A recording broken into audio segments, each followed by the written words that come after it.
السلام علیکم، میں روبوٹ ہو زائد حسین کے اسلامی چینل روحانی ٹیسٹ کو سبسکرائب کر دے، شکریہ۔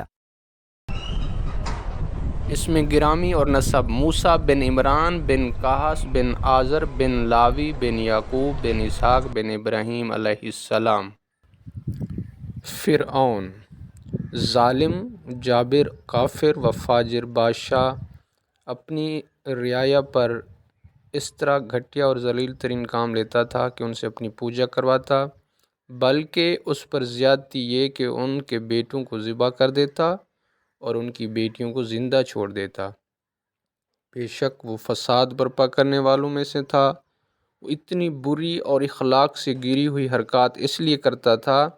کہ بنی اسرائیل حضرت ابراہیم علیہ السلام سے یہ بات نقل کرتے تھے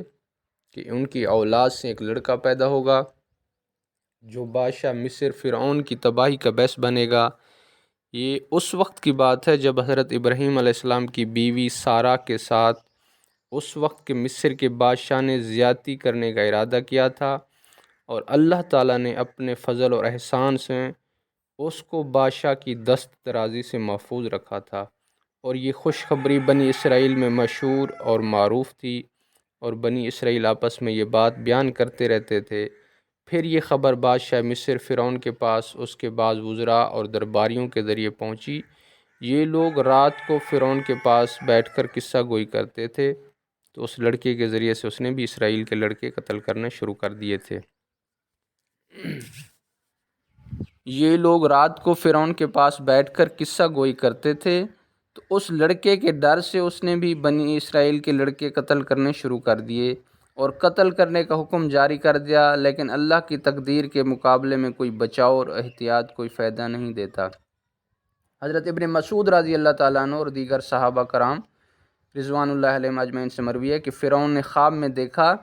کہ ایک آگ بیت المقدس کی طرف سے آئی ہے، اور اس نے مصریوں کے گھروں اور قبطیوں فرعون کی قوم کو جلا کر رکھ دیا ہے، اور بنی اسرائیل کا کوئی نقصان نہیں ہوا۔ فرعون گھبرا کر نیند سے بیدار ہوا۔ اس کی گھبراہٹ جوں جوں زیادہ ہوتی جا رہی تھی، اس نے کاہنوں، جادوگروں اور دیگر ماہرین کو بلایا اور اس خواب سے متعلق ان سے پوچھا، تو انہوں نے اس کو بتایا کہ ایک لڑکا جو بنی اسرائیل میں پیدا ہوگا وہ اہل مصر کی تباہی اور بربادی کا باعث بنے گا۔ پس اسی وقت سے اس نے بنی اسرائیل کے بچے قتل کرنے اور بچیوں کے زندہ چھوڑنے کا حکم دیا۔ اس لیے اللہ تعالیٰ فرماتا ہے کہ ہم کمزور کیے ہوئے لوگوں پر احسان کرنا چاہتے تھے اور ہم ان کو مقتدی اور وارث بنانا چاہتے تھے۔ اس سے بنی اسرائیل مراد ہیں، اور اس کا مطلب یہ ہے کہ مصر کی حکومت اور علاقے ان کو مل جائیں گے، اور ہم بنی اسرائیل کو زمین میں اختیار دینا، اور فرعون اور حامان اور ان کے لشکروں کو کچھ دکھانا چاہتے تھے، وہ جس کو ان کو ڈر تھا، یعنی کمزور کو طاقتور، مظلوم کو زوراور، ذلیل کو معزز کر دیں، اور یہ ساری باتیں بنی اسرائیل کے بارے میں کہی جا رہی ہیں۔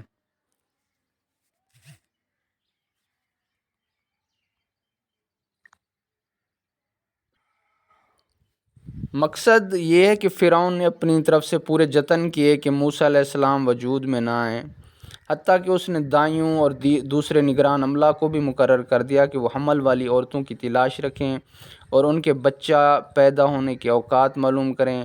پس جوں جوں ہی وہ عورت بچہ جنم دیتی تو یہ قصاب اپنی اسے فوراً ذبح کر دیتے۔ مقصد یہ ہے کہ فرعون نے اپنی طرف سے پورے جتن کیے کہ موسیٰ علیہ السلام وجود میں نہ آئیں، حتیٰ کہ اس نے دائیوں اور دوسرے نگران عملہ کو مقرر کر دیا کہ وہ حمل والی عورتوں کی تلاش رکھیں اور ان کے بچہ پیدا ہونے کے اوقات معلوم کریں۔ بس جوں ہی وہ عورت بچہ جنم دیتی تو یہ قصاب اسے فوراً ذبح کر دیتے۔ اہل کتاب کے ہاں یہ بات یوں ہے کہ فرعون بنی اسرائیل کی قوت کمزور کرنے کے لیے ان کے بچوں کو مرواتا تھا، اور تاکہ جب کبھی مقابلہ میں آمنا سامنا ہو تو مقابلے میں نہ ٹھہر سکیں۔ لیکن یہ بات محال نظر بلکہ بالکل غلط اور جھوٹ ہے، کیونکہ فرعون نے موسیٰ علیہ السلام کے نبی بن جانے کے اس مقصد کے لیے بچوں کو قتل کرنے کا حکم دیا تھا، جیسا کہ اللہ تعالیٰ نے فرمایا ہے، پس جب وہ ان کے پاس ہماری طرف سے دیا ہوا حق دلایا تو انہوں نے کہا کہ ان کے ساتھ ایمان لانے والے بچوں کو قتل کر دو اور ان کے بچیوں کو زندہ چھوڑ دو۔ بہت سے مفسرین نے ذکر کیا ہے کہ قبطیوں نے فرعون کے سامنے شکوہ کیا کہ لڑکیوں کو قتل کرنے کی وجہ سے بنی اسرائیل کی تعداد کم ہو جائے گی اور بڑے لوگ بھی آہستہ آہستہ ختم ہو جائیں گے، اور وہ سارے کام ہمیں خود کرنا پڑیں گے جو ہم بنی اسرائیل سے کرواتے ہیں۔ اب فرعون نے ان حالات کے پیش نظر 1 سال بچوں کو مارنے اور 1 سال چھوڑنے کا حکم جاری کیا۔ تو مفسرین کہتے ہیں کہ حضرت ہارون علیہ السلام اس سال پیدا ہوئے جس سال میں بچوں کو چھوڑنے کا حکم تھا، اور موسیٰ علیہ السلام بچوں کو قتل کرنے والے سال میں پیدا ہوئے۔ آپ کی والدہ محترمہ بڑی پریشان ہوئیں، وہ حمل کی ابتدا ہی سے اسے چھپاتی رہیں، اور اللہ کی قدرت سے حمل کے ظاہری علامات بھی ظاہر نہیں ہوئیں۔ جب اس نے بچے کو جنم دیا تو اللہ کی طرف سے الہام ہوا کہ اس کے لیے ایک تابوت بنا اور ایک رسی کے ساتھ اسے باندھ دے، اور اس کا گھر دریائے نیل کے کنارے پر تھا۔ جب وہ کسی سے خطرہ محسوس کرتی تو اسے تابوت میں ڈال کر دریا کے سپرد کر دیتیں اور رسی کا ایک کونا پکڑ رکھتیں، اور جب فرعون کے کارندے چلے جاتے تو اس کو نکال لیتیں۔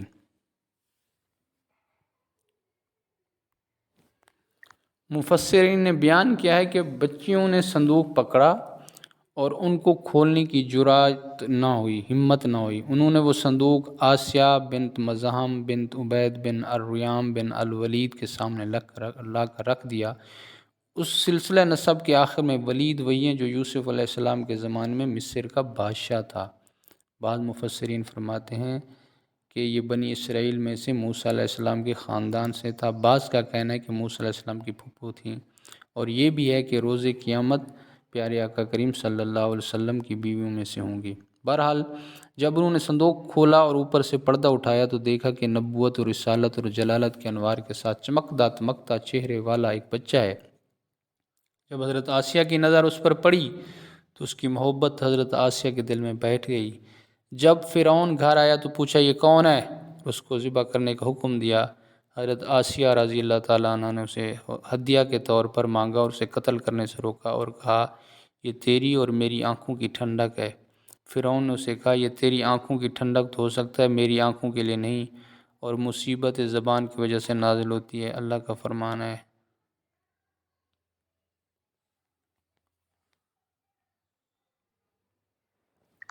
آپ کی والدہ محترمہ اللہ کے حکم کے مطابق عمل کرتی رہیں،